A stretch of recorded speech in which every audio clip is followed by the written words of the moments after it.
So now.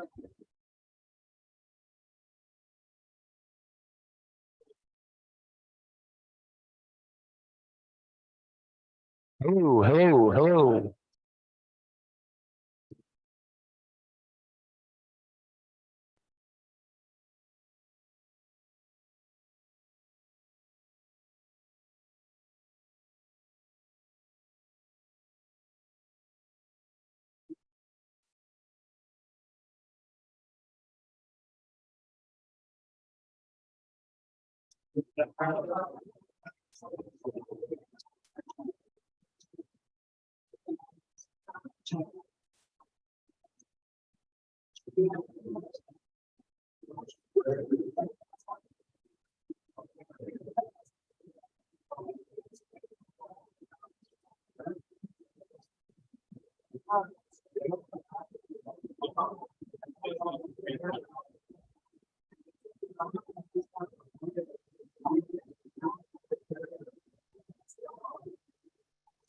Certainly good idea.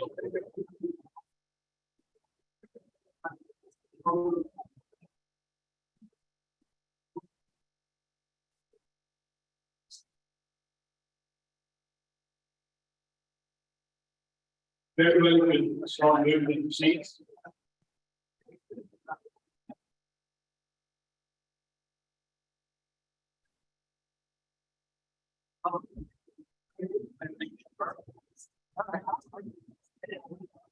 Good evening.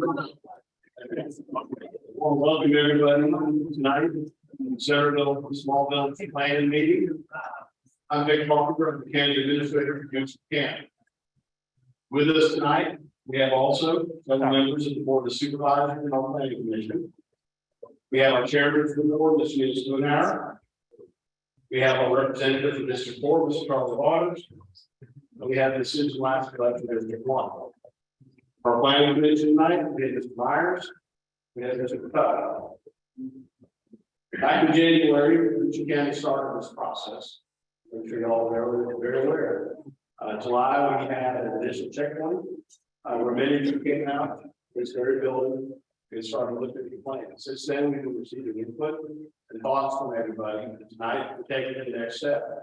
I'd like to introduce to you Ms. Crystal Anitis, Deputy County Administrator for Houston County. She's going to tell you more. Good evening, everyone, and here with me live everyone and the podium. So first off, I hope everyone's having a great holiday season and what a best way to really roll into it, but coming to a community meeting to discuss Centerville.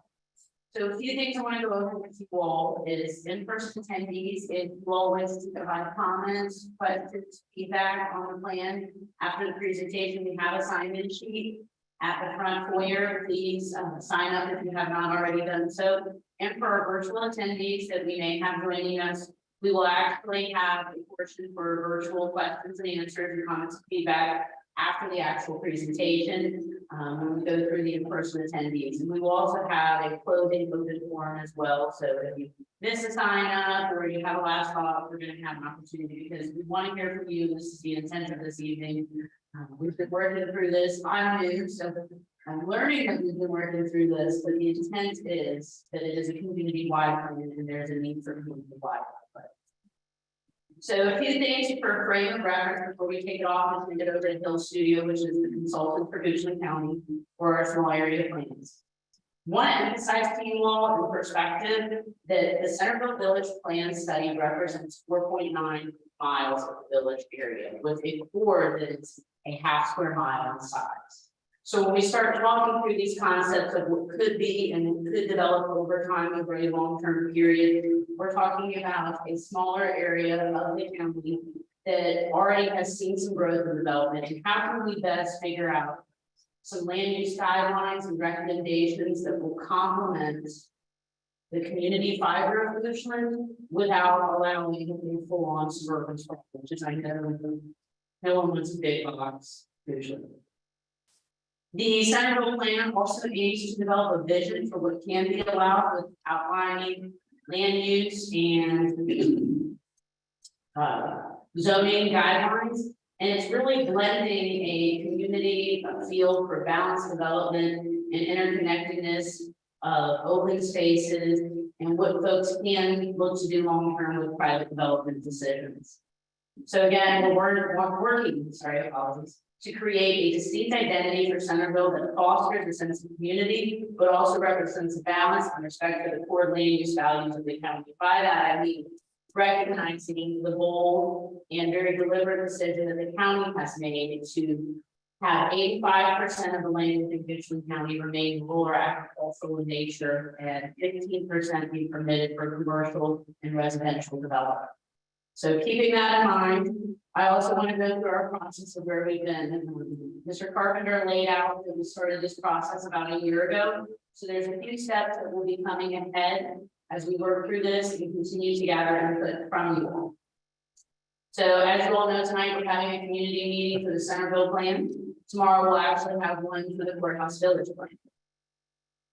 From that, we'll work to have a month to go through the feedback, the questions, everything that we're garnering online, as there's comments that can be made online, comments that can be made in person, multiple streams, and having work sessions with the board of supervisors and planning commission members and viewing hearing.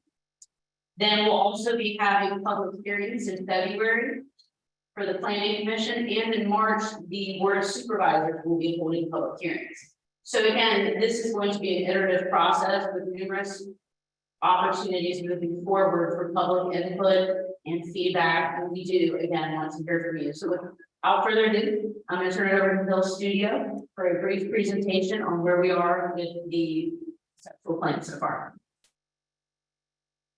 Thank you very much. Great to see some of you again. I know I've seen you before. We're just very delighted to be back. Can you hear me okay? I'm David Hill. I'm a landscape architect and land planner. President of Hill Studio. This is your prime consultant for this work. With me tonight, Wade Walker, one of the nation's foremost transportation design experts, especially when it comes to complete streets and also he works with Hills and Aaron Arnett over here. You've seen him in previous meetings. Aaron is our market research expert and branding expert in the horticulture in South Carolina. So I believe the process, Crystal went through that, a little bit of the process from now until March. And I want to remind you that, we started 6 to 8 months ago, and we will continue another 4 months. So what you're seeing tonight is a draft. And we brought it to you before the finishing press on it because we really want your opinions.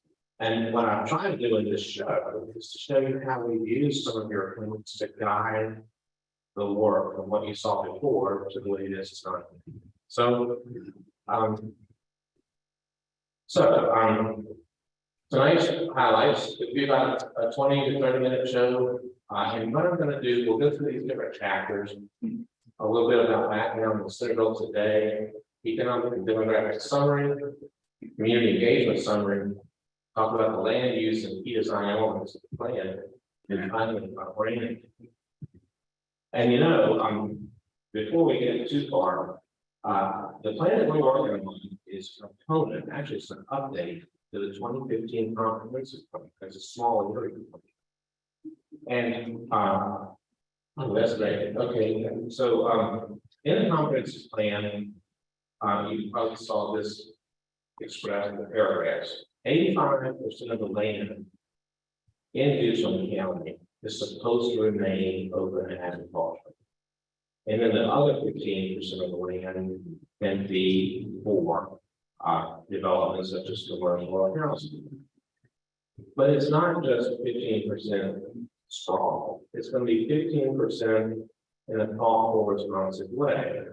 And in particular, a lot of the lands handle a lot of work is in the village of Centerville, the village of Richland Courthouse. And the reason is because most of the areas already have utilities or can have them easily, near developed roads, already developed. So by making the work that we do, in response to the larger community plan, we thoughtfully place them in a lot of development villages. So the infill is responsive to the investment that's already been made by the county and to the countryside. So what we did was developing, but I would hope you think would be a very thoughtful process. And we're going to look at the three things first. We're going to look at the economics. We're going to look at what the people said, and we're going to look at the geographic character of that and middle school. So the first part of this is to look at what the markets tell us, and then where we can answer area. All right, thanks, David. Can everybody hear me okay?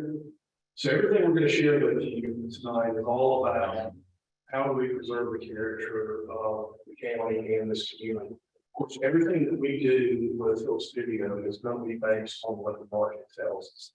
Now, I've done a really comprehensive market analysis here. We've looked at demographics. We defined a local trade area for the Centerville study area, which is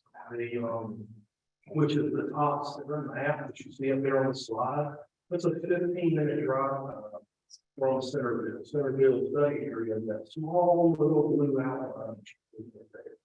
We've done that. We've looked at housing, we've looked at commercial and retail, and we've also looked at employment. Now, I could spend 2 hours tonight talking with y'all about market research, but really what I need to do is just hit on some of the highlights here. Okay, you all in the county grew by 13.9% between 2010 and 2020, the last 2 censuses. As a point of reference, Virginia was 8%, Richmond Metro was 11%, and the Roanoke Metro was 9%. Of course, Roanoke Metro is similar to you all in that they have an urban market, but they also have all these wonderful rural areas outside. So fast growth, but you're still only 25,000 people. You're still a rural community, absolutely. Centerville, the village itself, we estimate about 2,000, a little over 2,000 people actually live in the study area. Of course, that changes every single day. That's about 8% of the total population of the county. But again, if we look at that 15-minute drive time, which is so close to us, it does get into that more urban market. There's just under 200,000 people that live in that local trade area. These are people that are passing through or back and forth to work. They're coming here to their home where they live. They're coming to our local business to commerce. Maybe they want to. Then we see housing values. The housing values, the median housing values in Richland County are $384,000. That is actually highest in the overall region. You know, if you compare it to the county, the metro is about 276. The state is about 347. So you're higher than most metro in the state. But when we look there at our city study area, you're even higher than that. Centerville study area has $610,000 as the median housing value. So that starts to begin the conversation about things that we've heard throughout the conversation that we have with you all about affordability of living in this county, particularly if you're an educator, if you're in public safety, if you're a government worker. It's a challenge to live here in this county. And then you can look at the next stat. It's 18% of the homeowners that live in this county are actually what's considered a cost burden. And what that means is essentially they're spending more than 30% of their income on housing. So that would be mortgage and utilities and those things. Now, and let's talk about retail and commerce. If we look at that local trade area, that 15-minute drive time, you all in the previous year leased about $650 million. What that means is you all, because those particular goods and services aren't necessarily located within our 15-minute drive time, are having to go outside the area to get those types of goods that aren't necessarily located here. That does translate directly to demand. Now, of course, we also have to understand that we are right next, adjacent to a major center of commerce. So what we've done is a pretty conservative captive scenario where we look at, okay, in certain categories that would fit here in this area. If we're looking at capturing just a small percentage of that commerce that's leaving, what does that mean? What we show is there's potential over the next 20 years of up to 227,000 square feet of new commerce that could be potentially located in our Centerville study. And then the final stat that we showed there, this is the 23103 zip code. The small geography that I can use to get job numbers on. It actually covers our study area, but a much larger area outside that. But there's 13,000 jobs in that study area, in that zip right now. That represents about 66% of all the jobs within the county. So that's some of the high notes on the data. All of this inform the physical strategy that Dave's created to improve. Thank you, Aaron. Also, as Aaron mentioned, he had his entire on the 2 slides.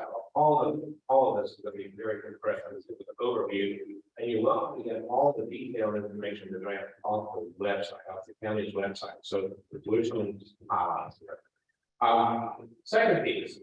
First, we doing high quality planning. Second, we talk to people, and you might see yourself in this picture. We've had to kick off the midterm meetings. We've had a community survey. We have a meeting tonight. We would invite you to put your comments on tonight's all throughout the rest of the project, all back on the web. This is what it's worth about as we got out of that. How does the this is a word cloud. How does the Centerville area feel to you? And it's very interesting. We use this to help to show how it can be better planned and designed.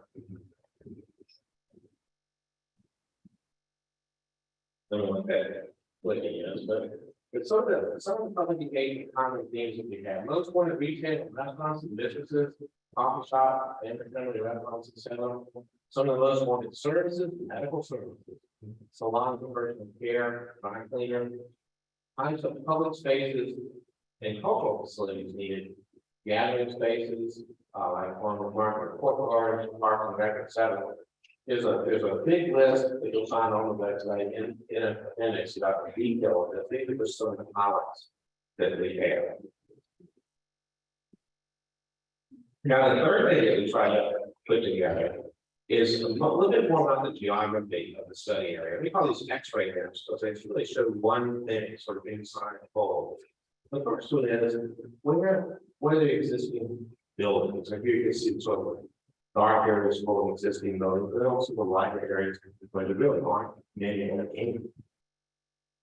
So along that line, you were told us how very important the field and forest patterns are out here. And so this is a map where the green shows generally where the open areas are, the plain areas and forests, and then you see the floodplain and the wetlands of major streams.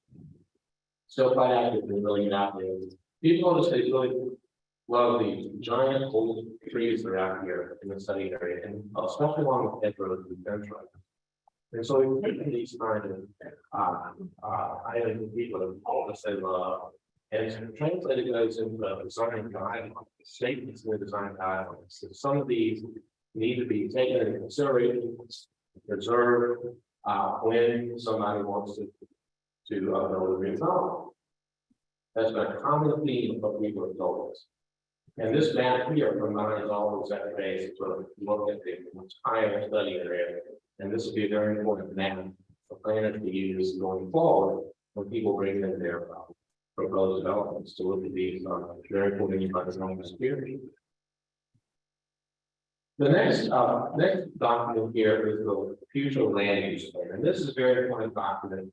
It's not, we're not insisting everybody build this, but it is a recommendation that if you are going to take into account the economy, what the people want, what the land tells you, This would be a responsible land use plan.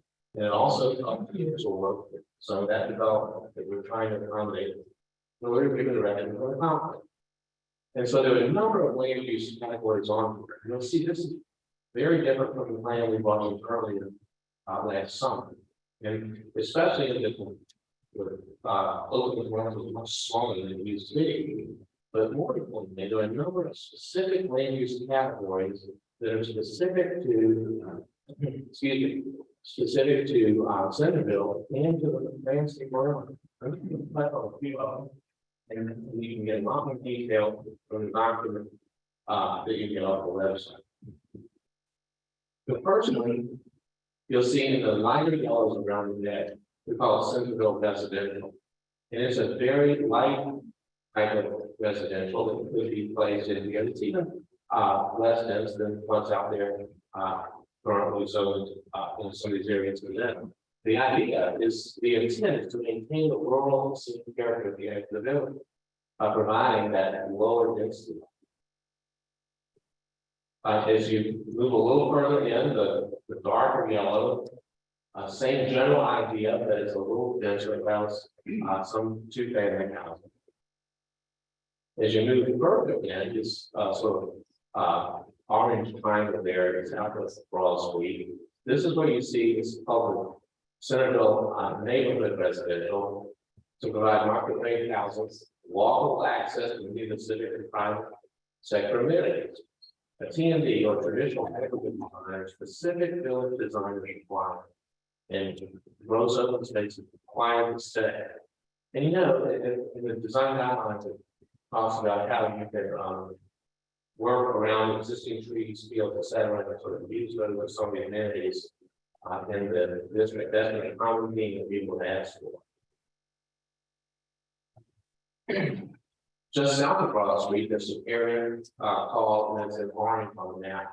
It's called Centerville Village Residential, and that's for diversified infill housing. So here's a true sketch proposed. You can see about landscape and open space that's in this scene, like commons areas that are required, tree lined streets. That particular area is sort of right in this area. There's one area that can be potentially high density residential, and that is right on the eastern boundary. It's really right on the right of the line in the eastern end of the study area, not really part of that central village at all. Then as we enter the more of the central part, we have what we call the Centerville mixed use area. It is to provide a vibrant market rate multi-use area with unique experiences immersed in the civic and private sector amenities. Some acreage is required to be emergent. That's in this area. We have some well, in fact, here you can see the common theme. You know, this is where we have the desired commercial land uses as professional places is in this area.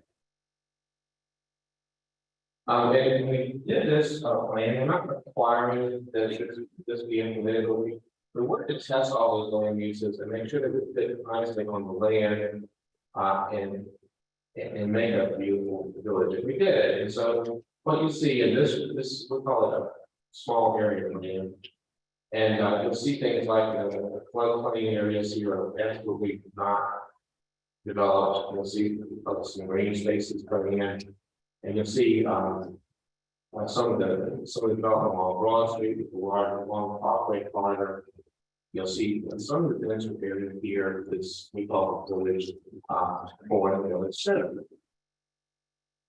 And so what this does is that when you see this kind of land again, it ties together some of the other common themes that we really hold for people they want, like the grid or network of a small family adjusted to this community land.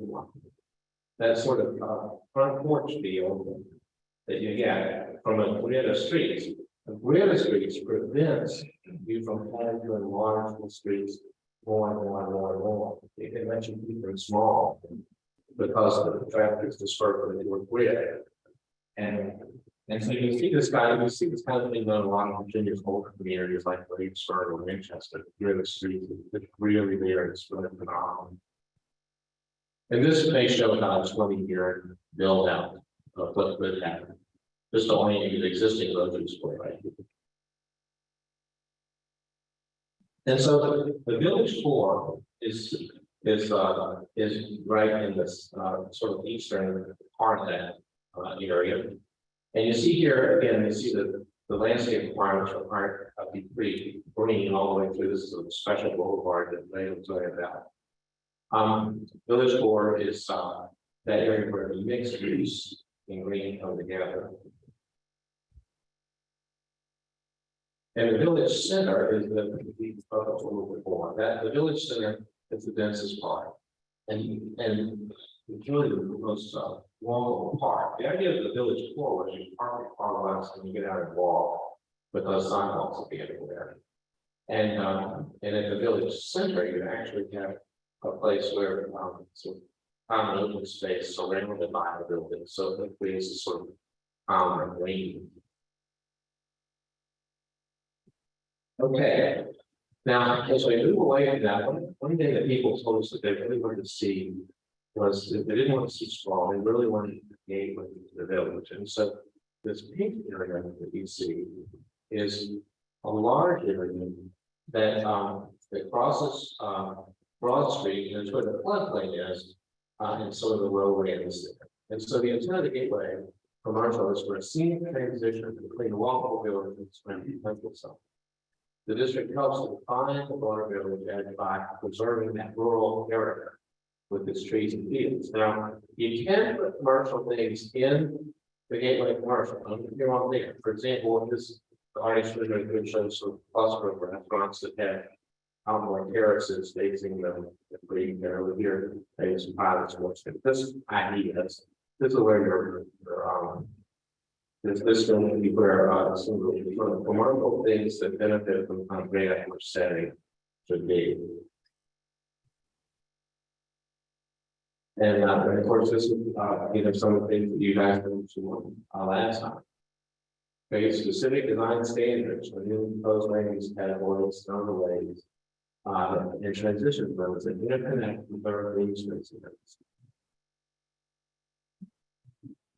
And we even suggest some design guidelines for the areas which will have the most people coming into the village, particularly I-64 and Ashland Road up here in purple, and also coming up 288 on the Broad Street.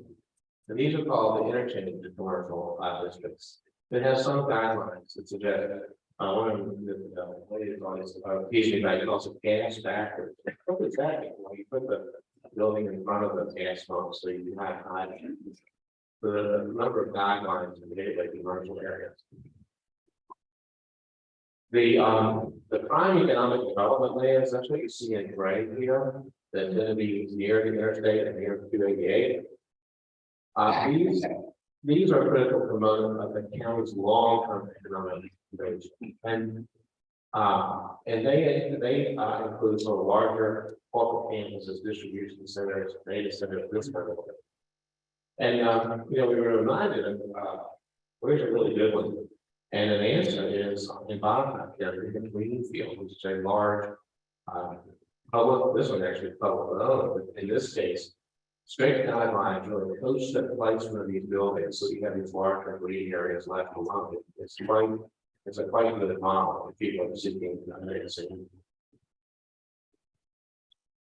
A couple of other things, especially regarding the design of the village. One is this parkway overlay idea. This is proposed Broad Street, and we would have a setback from Broad Street that allows the greenway to go through, but it also just encourages plantings and actually some stormwater management areas, and not a lot of interruption with signage, lighting, or punch through openings. They can be orderly through getting into on the backside. And that's one of the other things our teachers and way of the stuff here, particularly as they relate to the street network, which is one of the basic building blocks we have. Thank you, David. So David mentioned a lot about complete streets and the different kind of characters of the different areas. And one of the things that really requires is a look at streets beyond just traffic conveyances and a very limited palette of street types, which is kind of what's available right now. But to actually look at as this network is created, you see that the overall transportation network on the right hand of the slide includes not only streets, you'll see streets that you don't recognize because they would be built as part of the as time goes on. But then there's also interventions that would happen in some of the streets that are there, such as Ashland Road and Broad Street. I'll talk through a little bit of that, but I did want to highlight the green on there because one of the things David talks about complete streets, and that's really a street where you don't have to drive, you can drive, but you can also walk. You can ride your bike, you can take it on the wheel if you're a lot more coordinated than I am. Or get around on any kind of conveyance that someone may come up with in time. But it's all about choices. It's all about being able to make a choice of how you want to move around. In greenways, so we look at it as a network approach. You'll see the streets tied in with the greenways. It's an overall part of the transportation network to support the small area. I mentioned the different kinds of street types. So we're showing the snippet of them here, just a few in this location. So everything from a small scale street with large sidewalks, shade trees, ability for cars to move. And then as you start to need parking, maybe you can have parking on the street in some of these as well. The one on the right is an interesting component that I talked about that core commercial, that village core area. And this could be a main street for that village core area. You'll see it, and what it does, it really, you see the really wide median that can support almost a linear park where people can stroll, you can tarry, you can, and it just really contributes to that overall sense of place. And I think that's really part of the takeaway is that it's all part of the place. We don't separate the transportation component from the place. It all comes together as transportation combined with land use as well. And that's what makes a really vibrant village. And you're also going to want to get across the street. So in the plan, we also included some ideas about how you might be able to get across the street, ranging anywhere from a large street like Broad Street, being able to get across there in a perceptive manner on foot, or some of the smaller streets as well, and being able to get across those in a safe and efficient manner. Thank you, Wade.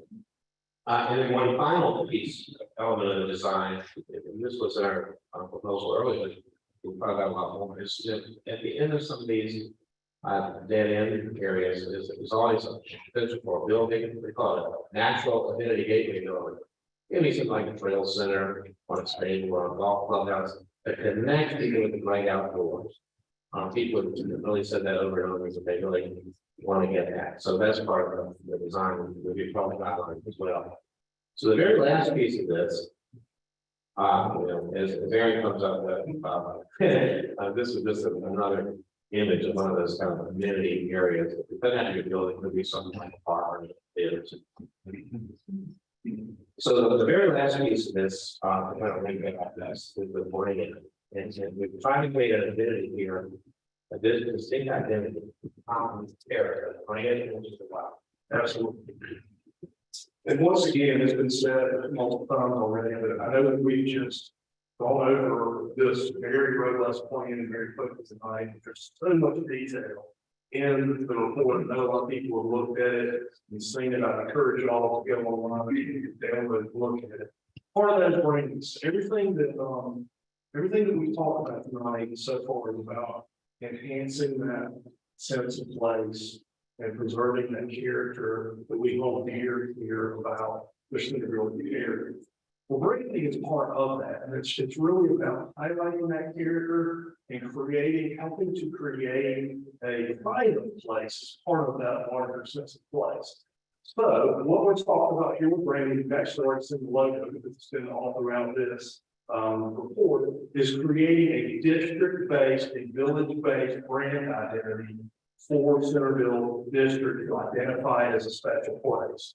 Now, you all have a county brand, so it's very important for us to make sure that the district identity was unique, but absolutely connected to that county brand. So we sampled colors from the county palette. You can see up there, there's a style guide for the county. We used typefaces from the existing county identity. We added some complementary typefaces. We respected that distinct character, that round character of the logo of the county there. But again, as I mentioned, we wanted to build this destination-based logo that was unique, but still respected that character. Now, what is it? What's the story we want to tell? What's that market position? And these are the values that you all have shared with us over time that makes Centerville such a special place. Centerville Village is a vibrant, dynamic community with a great quality of life, has exceptional neighborhoods, and is an attractive place to live for new residents. It's also attractive for new investment, quality high-end commerce, employment, and medical for our East Virginia. It still retains a rural character with rolling hills, pastures, trees, and wooden fences. Centerville Village is a welcome break with a pace of Henrico and Richmond. Centerville Village, breath of fresh air. So that's the logo that we came up with, and I think you can see a lot of those values took into it. And it shows the rolling hills there of this area with the green. You have the pastures that are shown there with the fence, and certainly the horse. They're great horse, not only heritage here, but still tangible in this area. You can see that character all throughout as you're driving through the area. And then the last thing there is a fresh air, that tagline. And that's really to present the quality of life of this great area that you all have, but also to positively position you all in light of that metropolitan growth and that pace of life here. Centerville Village, a breath of fresh air. So then we look at taking that brand. This brand is not just a logo, it's how you apply it. And we showed some examples here of how it can be a wayfinding signage to direct people to the different civic and recreational destinations that you may have in the area. There on the bottom, you see two examples, one a rendering and one substantial gateway sign that could announce entry to the east and west that people are coming into the area. Perhaps it would be taking some of the graphic characters of that overall brand and applying it to events and destinations that we have here, like the farmers market, and certainly banners. Banners are a really good way to introduce a character district, let people know they're in a special place. Particularly here with Broad Street, they can be used to introduce colors, show identity, but also slow and calm traffic a little bit. So that is it, and you can see, we'll share it tomorrow night, the courthouse village logo that I'm not going to go over right now, but you can see how all three of these intentionally work together as a unit to really share the character of the unique places. And so with that, I'm going to turn it back over to David. Okay, I know you're trying to get seeing that 85-15, but it really is important to understand the total context of what we're trying to do. So, you know, the idea is, of course, to preserve that rural open space. We develop, you know, very carefully to people can consider. So, I'm gonna we're finished with our presentation now, and we're gonna hand it back to Crystal to pay what goes on for me. Thank you, David. And again, I hope you all could digest some of that. It was a lot of information, very dense. It's been a steep learning curve for me, coming here for about a little over a month now, being from the area and coming back from the hills of the Highlands. So We're gonna open it up for questions now for the folks that have signed up. So we're gonna start reading names and we're gonna try to keep it at 3 minutes per question, comment, or feedback. So we also allow opportunity to answer anything that is a specific question, whether it's from county staff or consultants from Hill Studio. So with that being said, I think we're gonna go ahead and start reading off some names. And when we call your name, if you'll stand and we'll bring you a microphone so we can hear you and make sure that we take notes on this. All right, can y'all hear me? All right, first one is Rob Woods.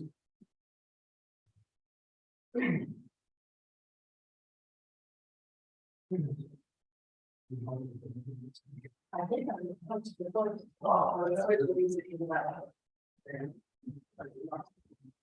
Yeah, I read through the plans on the website. Few observations and a few questions.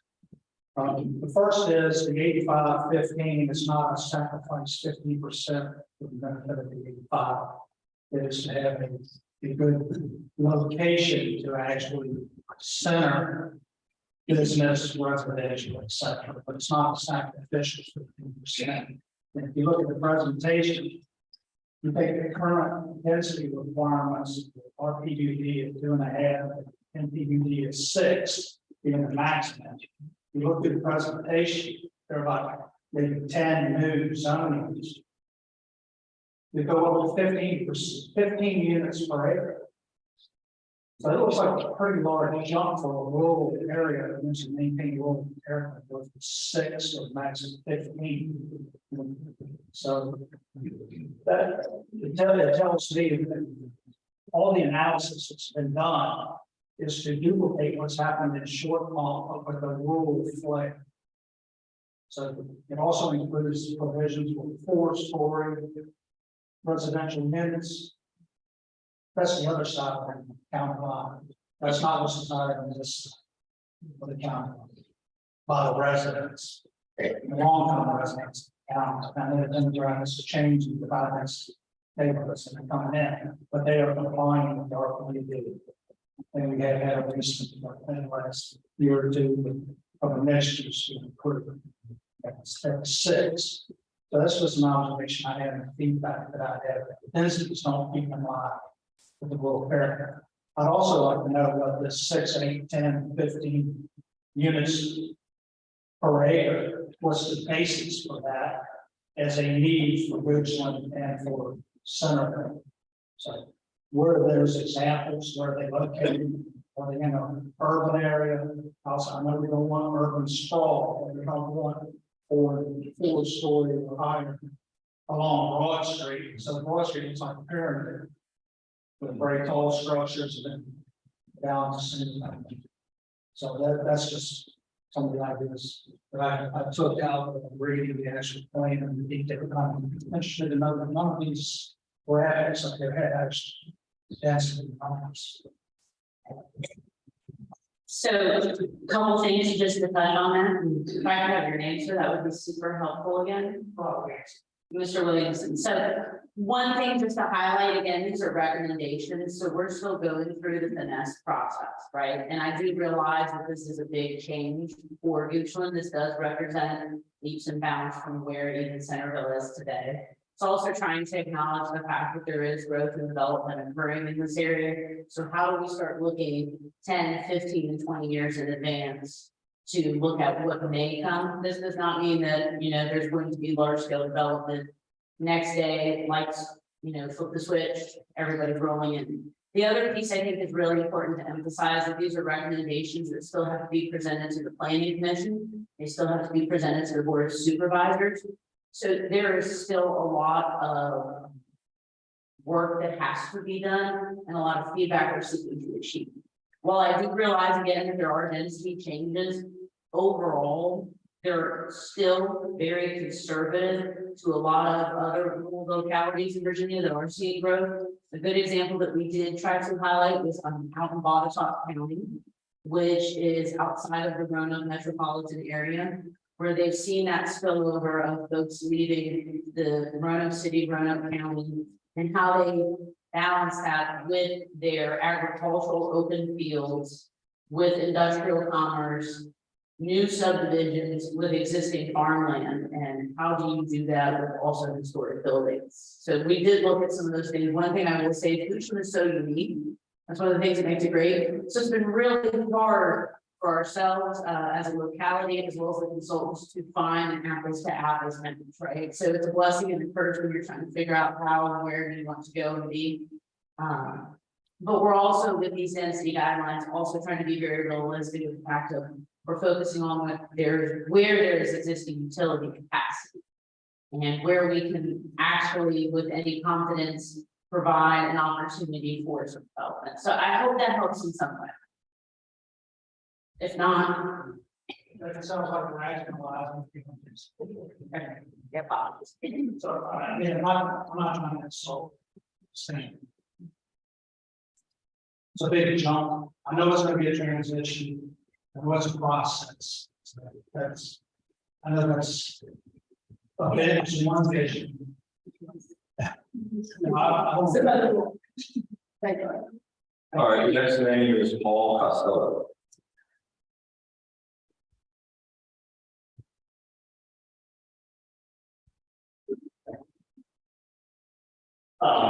Paul Sullivan, I just wanted to reiterate the points that were highlighted. I think it's important because if 85-15 is used for, I don't really understand the calculation, but I do feel that the 15 feels, I can put the word sacrificial, the word that we use.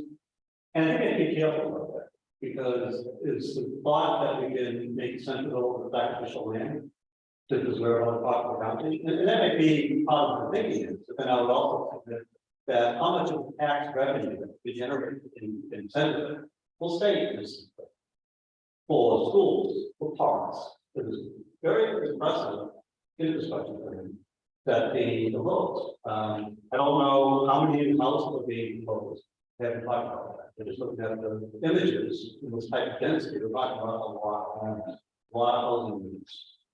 So schools, parks, facilities, police, I mean, you're gonna spend a lot of money. So the notion that we're gonna keep money, generate tax revenue in Centerville by sacrificing Centerville, then proceeds are going to support other parts of the Houston County.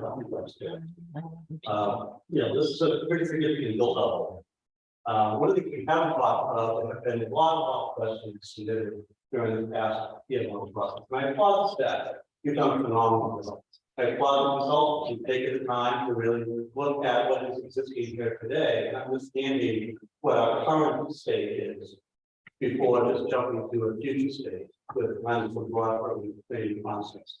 So again, I applaud the process, I applaud the consultants, and I think a lot of the images, a lot of things that we see here tonight are nice. It does have a lot of attributes and features, but there's a disconnect. The small town, the branding strategy, the feedback that you capture about what the community wants, it seems like there's a contradiction when we see the type of density that's being proposed.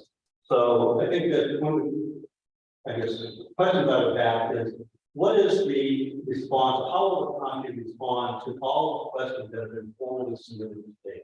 You capture the comments, but you haven't captured the questions, and you haven't provided responses. And I've got lists of questions that our communities have gotten together and put together in the house, but we don't have a response. And also to clarify, you're talking about planning commission approval for whether 100% is to be changed as a comp plan done in February, and then we presented to the board in March, requesting their approval in March. So is this comp plan update scheduled for March approval? So 2 questions. First is working to go through questions and comments received today. So one point I want to reiterate again is we realized we did receive, or I personally received some of the questions over the holiday weekend. We're working to go through those and figure out how we answer those. And this is, and you saw in the very beginning, it's an evolving draft. If that means that we have to do more meetings, if we have to do more intentional outreach like this, more survey, we're willing to do that because we do want to get it right? This is part of the process that rolls into our comprehensive plan that, kind of serves as your de facto, unintended, it's Bible for how we approach land use. As we see in the church, when I say that, but again, so the idea is this is an evolving document, so we do plan to work to, in some form or fashion, touch on or address every question, whether it will be, you can't guarantee you'll get an answer you love, but you can get an answer, right? So that's one thing I always try to tell us. Secondly, you're talking about the time frame. We're working on that as a tentative time frame. So if we realize we start having public hearings that we need to have an additional public hearing, or there needs to be an additional joint meeting, that is something that the board of supervisor or our planning convention is more than willing to do, because we do want to do this right. And I feel awful that I may have volunteered for meetings, but again, my sense is, and my commitment is, I do want us to get this right. Because this is a long-term plan. This is not a 5-year plan. When you're talking about something that is a 20-year plan, you do want to take your time and be thoughtful and intentional. So if it takes more than 12 months, then it takes more than 12 months. Okay, that's great. Well, I won't take more time. I've got lots of questions, but I can very help. Thank you. All right, Christie Hatcher. My first question, I think y'all pretty much addressed with the 8515, although I'm old enough to remember when Short Pump and Innsbrook were all woods, so I have the same density concern. Two other things that I think haven't been addressed. One was the green paths that go behind people's homes. Sorry. The green paths that go behind people's homes. It used to go behind mine, and then you changed it because we back up to the creek or the flood area. But the people who have that, I'm all for some kind of green space and park area, but a path going right behind people's homes, I feel like it's a privacy, security, maintenance, noise risk that I personally wouldn't want right behind my house, and I was concerned about it at first. So I haven't heard about it. And then the next thing is, with the population of 25,000 compared to surrounding counties, so anywhere between 150 to 300,000, what does that do to our tax rate? We're really low from a real estate tax standpoint, but if you add Aurora in, we're right there with the other counties. So for all this development and the population is so low, even though we're bringing in more people, what happens? And I'm sure you can answer that right now, but what do we anticipate that doing? Because just raising the real estate tax rate, this bill will put us up much higher, and our personal property tax is already. Correct. So one thing I think that it's not going to directly answer your question, but one of the things we're looking at with this plan and some of the guidelines for intentional thoughtful development is how do we not only get folks who live here, but to work and play here, right? So the people that grow up here and finish school here have an opportunity to actually stay here, work here, live here, spend their money locally, creating some of the shops and amenities that actually get someone to spend their money. So it's not that you're relying on shifting it to a taxpayer in a direct way where it's real estate tax or personal property tax or anything of that nature. It's that live, work, play feature. Looking at the greenway piece, I cannot provide you an exact answer on that, and I will be honest. We do have our consultants here. I think what you're seeing there is a rendering of what a greenway could be. Obviously, we recognize as we're putting any kind of trails in, and trails are a very popular thing. It's also newer to do to account. Easements, all the things, property rights are all taken into consideration. And obviously, with anything like that, that is a project, and then we have things like this called community meetings. Hopefully that helps. We do have a virtual pending question. Okay, Mr. Dunning, if you want to ask your question now. You have to unmute yourself.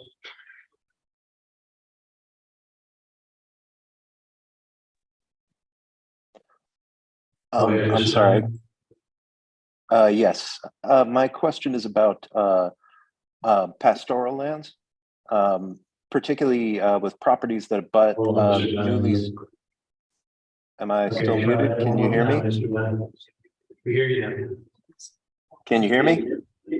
Yes, Yes, sir. sir. Okay, great. Thank you. My question is with regards to the pastoral lands, particularly the ones that are on the western edge of the newly zoned neighborhood residential area. I believe it's the orange zone. Some of those woodlands sort of abut more heavily developed areas. And I was wondering how the neighbors that have access to those woodlands can best preserve them in the coming years. And also, how can we learn whether or not new development is going to begin in those areas? Because right now, I believe they're all sort of private residences.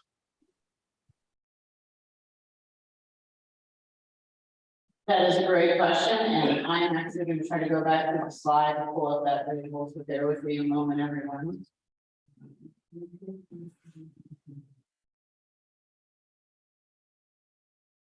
Well, you guys that little long. Okay, so here we have what was labeled as the Centerville Heritage Feature.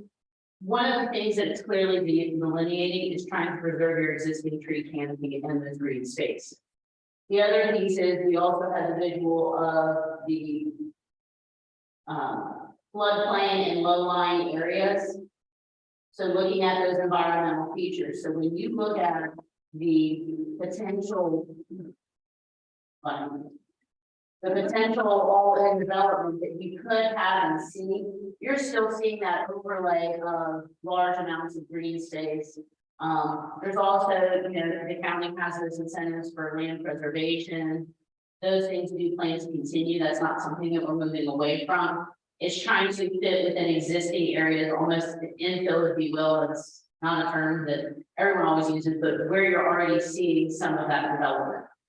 An example is, you might see, an extension of an existing subdivision or other things, but you're not seeing large scale new development. It's mostly fitting it into areas where it makes sense.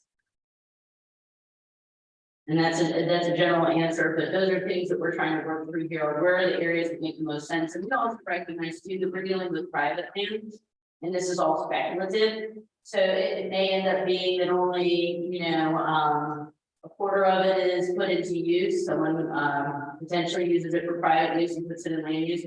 Those are all, options. Again, it's private land use, and again, we're looking at what guidelines can we provide for land use as we move forward into the future.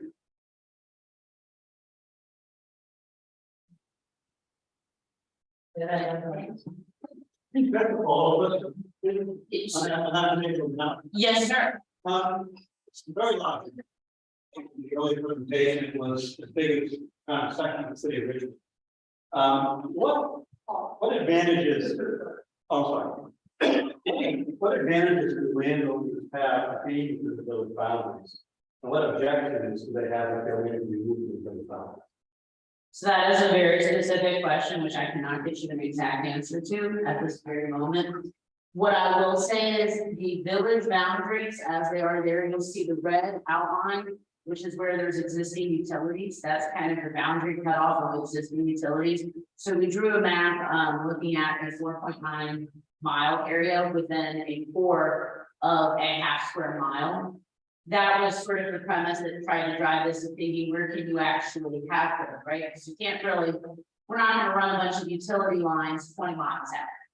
So it's looking at where is there the existing capacity and how do you then have that in a way that could best fit the community character. But an exact answer I cannot give you right now in this very meeting. Any other follow-up questions?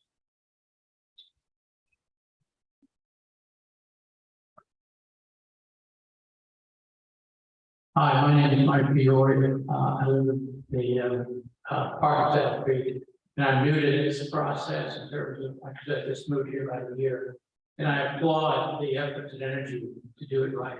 Your comment was great, and I think a lot of great things have been presented here. I only have one concern, and that is there doesn't seem to be enough critical mass to do all the things that have been on.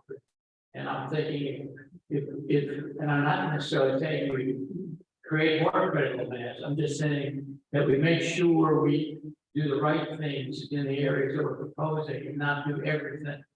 I'm concerned that the greenway and all those things that we're offering take a lot of space in an area that already doesn't have a lot of critical mass. So that suggests to me that maybe there won't be enough critical mass for commercial.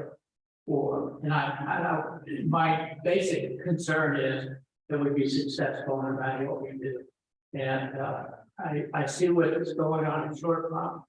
It's pretty exciting, but at the same token, if we look at the that portion of mixed use area of Short Pond, you still don't see necessarily robust retail because the competition with big box is just impossible for a lot of small retailers. And so how that fits in with the community center, if you will, or the village center, and the kind of retailers that we attract that will be successful.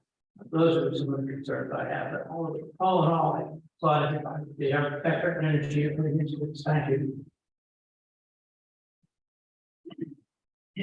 Thank you for the positive feedback, and on the mass piece, I'll just provide a brief snippet of that. What we're trying to do is forecast based on what we've seen from the last census, the current census, to what the trends are. We're already seeing folks looking to migrate from denser areas to more wider open areas. So how do you potentially look at planning for that, or having some land use guidelines and recommendations? So in a general way, this is trying to take a stab, at the pie and figure out how do you at least try to position Goochland County as a locality in the community to be ready to respond to that, because things are changing around you, whether you like it or not, and that's irrelevant. That might not be the best term, but it's how do we adapt to that, and how do we let things come here that complement the community as it is, and doing that in an intentional way. Any other follow-up questions? Yes, sir. I'll get you my. Here. I'm Bob Parker, and I have two questions. One about, you didn't really talk about parking. I'm a little concerned about having events in an area like this, that overflow parking will spill into adjacent areas. And how are you addressing that? The other question is around eminent domain. Are you planning on counting employing eminent domain? And are you prepared for the lawsuits that will most likely follow? I'll answer the second question first. There are no plans to exercise eminent domain at this time. Again, this is speculative, looking at land use recommendations for what we all recognize as privately held land.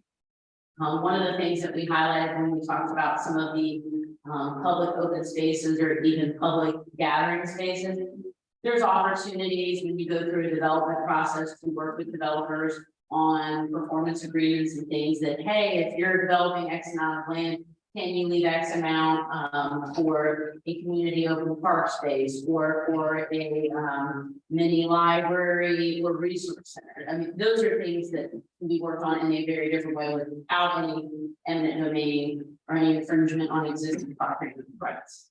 And again, I think that dovetails on the concerns with greenways and other things, that everything like that goes to, as it evolves with plans and intent offers, and as we get applications. Because again, this isn't set in stone, this is speculation on what could be and how to maybe have it fit in a way that could fit the community fiber. The other piece with the parking, I can refer that to our transportation gentleman here that's this evening from our consultant, but I will say within the plan, there's very detailed information on parking, who goes in and around the area, as well as on street, off street. And also too, there is some focus and attention paid to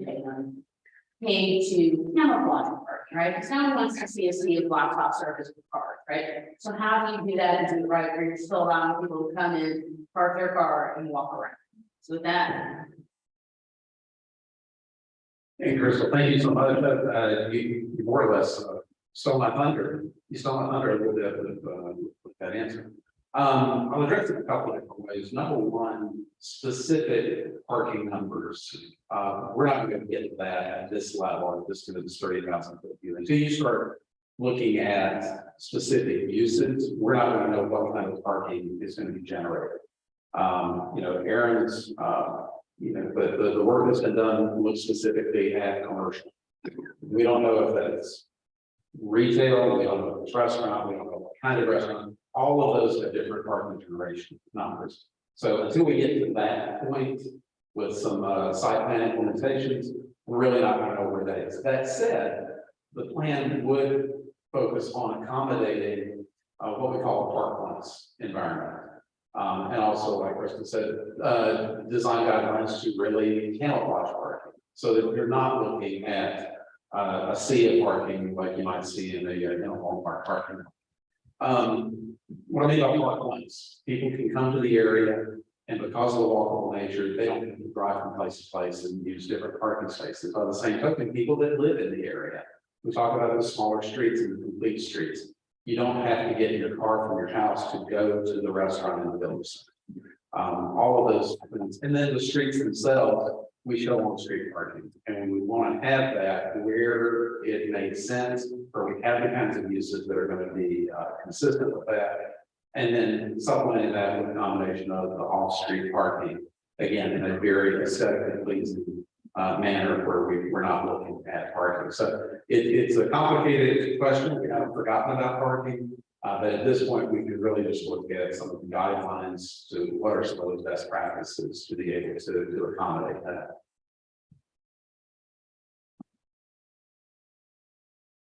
We got one more.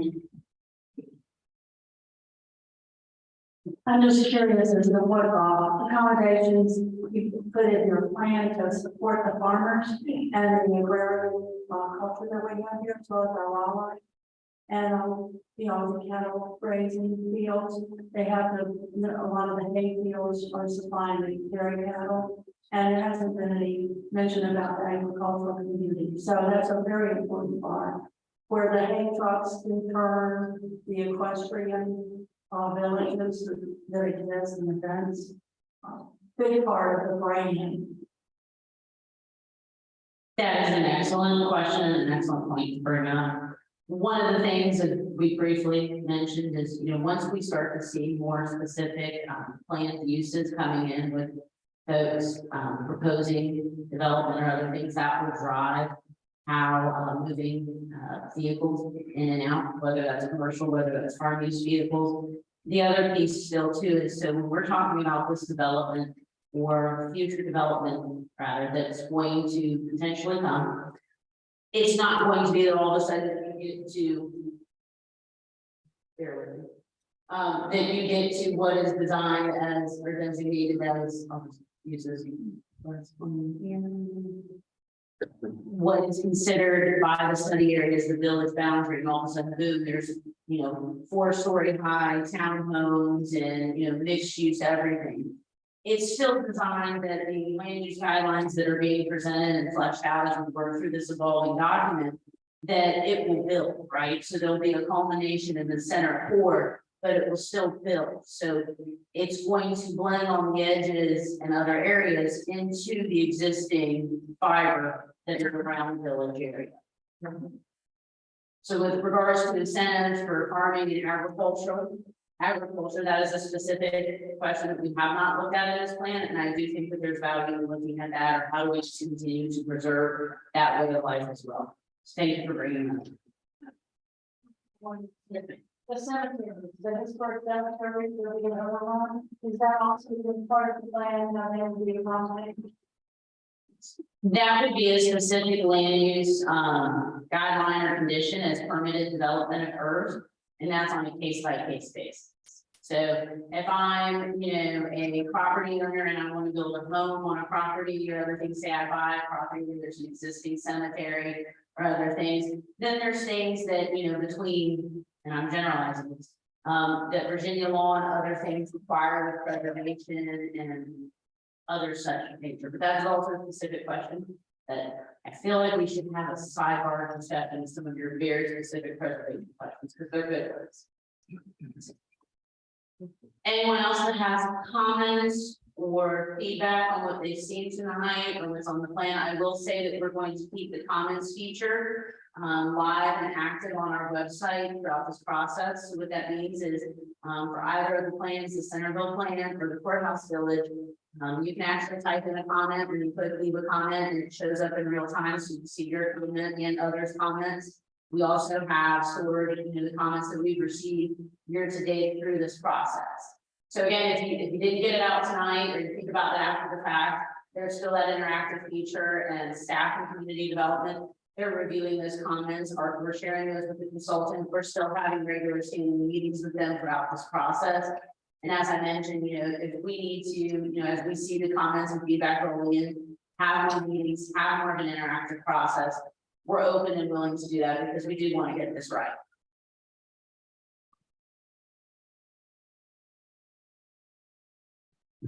Nothing else. We might work on closing out this meeting. I don't know if Mr. Carpenter or Mr. Spoonhour want to close this out, or one last one. Yeah, there's one. Save the best for last. I'll be very quick, I promise. I'm John Shellhorst, I live in Madison South. And I have one question, first of all. How have you gotten up to speed on this plan so quickly? I've read a whole lot. And I've asked a lot of questions. That's my job, right? I have to ask questions to learn. And I take pride in being able to serve Goochland County, and that sounds a little cliche, but I'm from the area and Henrico native, and I grew up very close to the county line on Route 6, near the Patterson Lauderdale area. So again, I'm familiar with Goochland. I remember Short Pump too, before there was Walmart, when there was actually the Short Pump and there was the auto body shop that had a plane sticking out of it. So I've seen the changes. I've seen where things have been done right and thoughtfully. And I've also seen where localities have missed the mark entirely. So I really am thrilled to be part of the process where we can work with you all and try to get it right and develop some guidelines for what we're going to see in the future. With that being said, so yeah, a lot of reading. Still haven't read all the comments and questions from Mr. Costello, and there's more, but we're working through them. So if anyone else has anything, okay, come on, we're trying to wrap this up. I'm just kidding. One more quick question. Yes, sir. Are the majority of people that you think are going to live in these communities migrating in, or people that are actually within the communities trying to stay in the communities? You hit on one time that you want people to like live and work. I know it's more for people that work in Goochland County can afford an $800,000 house. And you think these people that are going to be living in these big communities from Goochland County are migrating from Northern Virginia or Maryland or the city of Richmond? Yeah. That is a good question, and it's also speculative because I think every rural locality throughout the state of Virginia, because I just came here from very, very far west of the state, and I've also worked in very urban areas. But we're seeing a lot of rural areas get that where there are transplants, there's the come here's not the from here's. So there's an idea of how do you embrace come here's and also keep your from here's. And that's a focus that we want to have. So whether it ends up that Centerville is a place or Courthouse Village is a place, there's a focus on how do we have that housing that meets the needs of someone like yourself, someone that wants to live, work, and play in Goochland. So whether I have my own shop of I'm a beautician, or I have a restaurant, or I work for the county and teach here. How do we have something that also meets that need? But again, we're also talking with private land and what developers are willing to do. But there is focus on that. I can tell you that there are members of the board that also recognize the cost of living and the price of home ownership. It is something that is on folks' radar. So I'm going to speak for anyone, but we're well aware of it and we see the challenge, and we do want to be able to attract and retain young talent, and young talent doesn't have that kind of dollars to spend on a home. And here, that's not commonplace. So if nothing else, we will close this evening. I thank you all so much for coming. It was nice to meet some of you all just like from a face, please feel free to reach out to staff, community development, or myself. Email, phone, comments, and again, we look forward to hearing from you and fine-tuning this process with our evolving document. Take care and happy holidays.